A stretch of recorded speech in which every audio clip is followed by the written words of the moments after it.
From my grandmother's stories. The story is The Golden Shoes. There were other cupboards in my grandmother's apartment, as well as the big brown one in her bedroom. In the room where only the grandest of guests were entertained, there was a long blue sofa, and next to it a glass-fronted cabinet full of books. I was allowed to turn the brass key and open the doors and take out some of the books. The ones on the top shelf are too heavy for you, my grandmother used to say, and I never minded because they looked dark and stiff in their leather covers, and the pages crackled as they turned, as though they might break if you touched them. I used to take out the smaller books on the lower shelves and sniff the pages.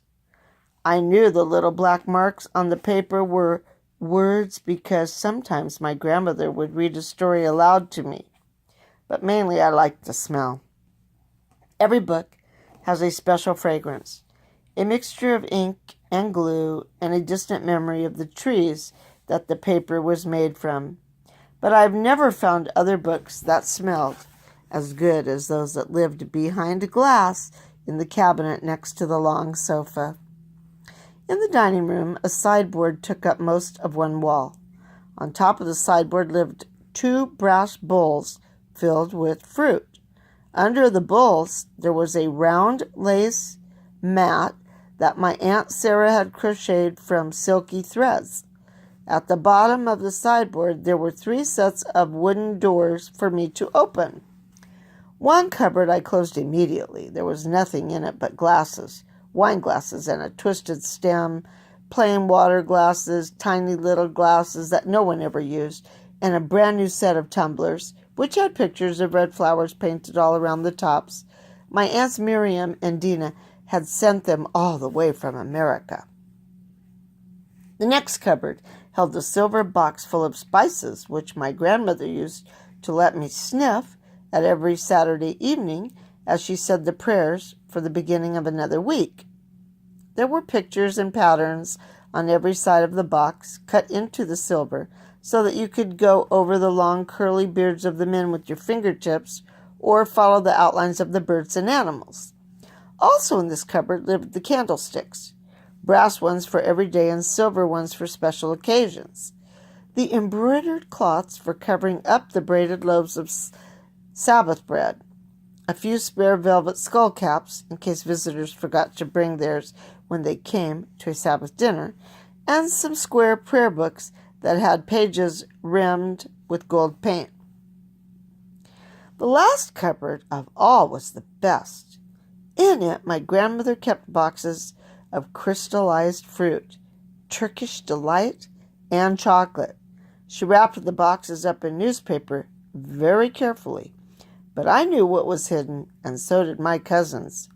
We'd open the door and put our noses in and breathe the velvety chocolate smell. But no one ever dared to steal from this cupboard because my grandmother always knew exactly what she'd wrapped up and how much of everything was left over after she'd distributed the day's treat. This always happened after dinner. "Go to the cupboard," she'd say to me, "and bring me the flat parcel next to the wall." Or, "Bring me the little parcel on the right-hand side of the back." And I would bring it and wait to see what would be unwrapped. The grown-ups would drink their lemon tea from the American glasses, which fitted into little plastic holders so that you could pick them up without burning yourself. And we would eat flat rectangles of chocolate on which a word had been stamped in lovely, curly letters. My grandmother read it out to me. "That says Splendide." She nodded wisely. "It's the French word for splendid." I thought that the word described the chocolate very well. The best cupboard of all was in the bedroom, and it wasn't really a cupboard at all, just a small set of shelves with a curtain hanging on a wire that you could pull across to hide the rows and rows of shoes that were kept there.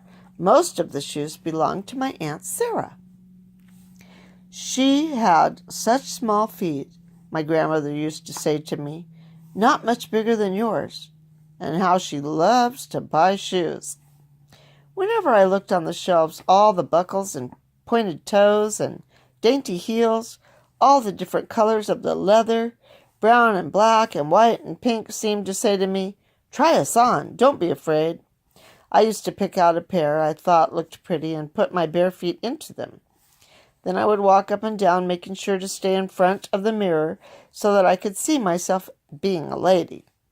The hard little heels rang on the black and yellow tiles, and up and down I went, glancing over my shoulder as I walked away from the mirror to see if I looked more like a lady from the back than from the front.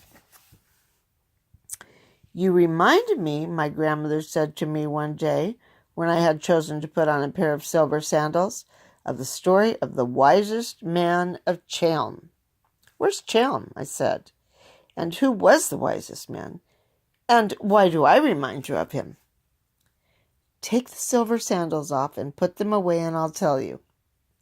I put the sandals back on the shelf, pulled the curtain carefully across, hiding the beautiful shoes, and went to sit beside my grandmother on the bed. "Chelm," she said, "is a small town that, they say, is right in the middle of Poland. Or perhaps it's Hungary. Because it isn't a real place.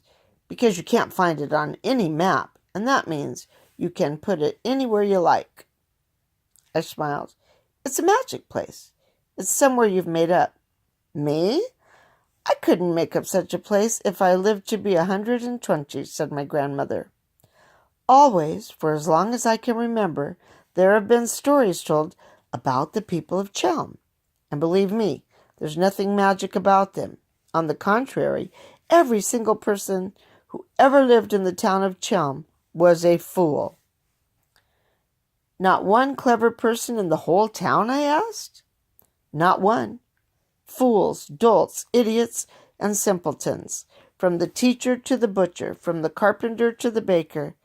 And not only them, their wives and children too. They were fools as well." "Were they happy?"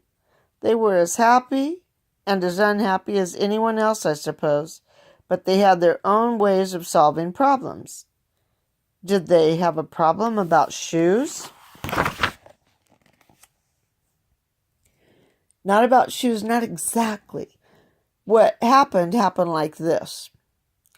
One day all the people of Chelm decided that there should be a council of wise men to look after the day-to-day business of the town. 10 people were chosen to be the council, and then those 10 people chose the cleverest among them to be the chief sage. But were they really clever, I asked? No, they were fools. Everyone in Chelm is a fool, whether his name is chief sage or not. You must remember that." "I will. What happened next?" "The council of wise men decided that the chief sage should wear a special pair of golden shoes whenever he walked about the town, so that everyone would recognize him and see that he was the chief sage and not just an ordinary citizen. The shoemaker made a beautiful pair of sparkling gold shoes, and the chief sage put them on at once and went walking about the town. Unfortunately, it had been raining the night before, and the streets were deep in mud. The chief sage had hardly taken 20 steps before his beautiful shoes were covered in mud, and not the tiniest speck of gold could be seen. "This will never do," he said to the council of wise men. "No one could see my gold shoes because of the mud. What is the solution to the problem?" The council of wise men sat up all night debating the matter, and by morning they had found the answer. The shoemaker would make a pair of ordinary brown boots which the chief sage, could slip on over his golden shoes, thus keeping the mud away from their glittering surface. Oh, the council of wise men was delighted with this solution, and so was the chief sage. And he stepped out happily in his golden shoes with the brown leather boots on over the top. To his amazement, however, not one single citizen of Chelm recognized him while he was walking through the town.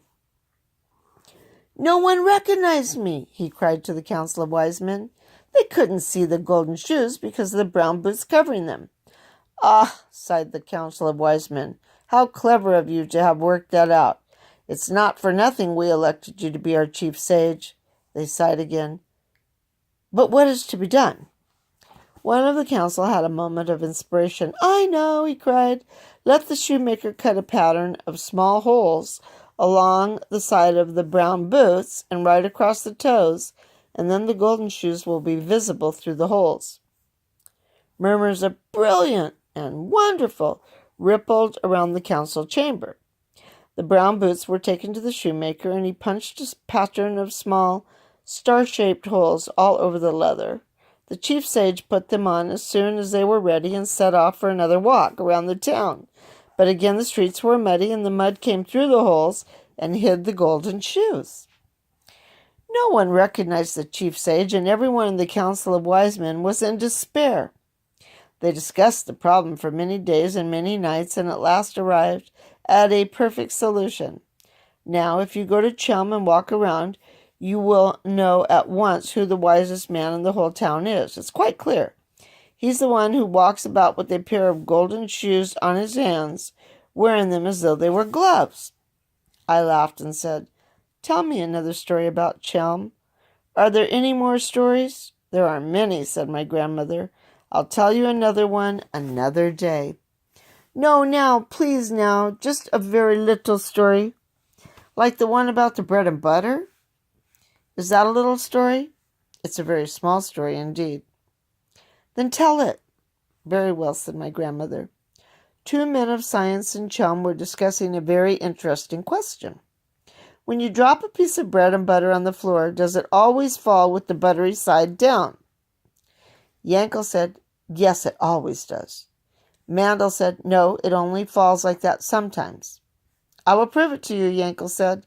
I will butter a slice of bread and drop it on the floor, and you will see what you will see. He buttered a slice of bread and dropped it on the floor. It fell with the dry side down and the buttery side up. You see, said Mandel triumphantly, I was right. It fell with the buttery side up. Nonsense, said Yankel. It was my fault. I made a mistake. I buttered the wrong side, that's all.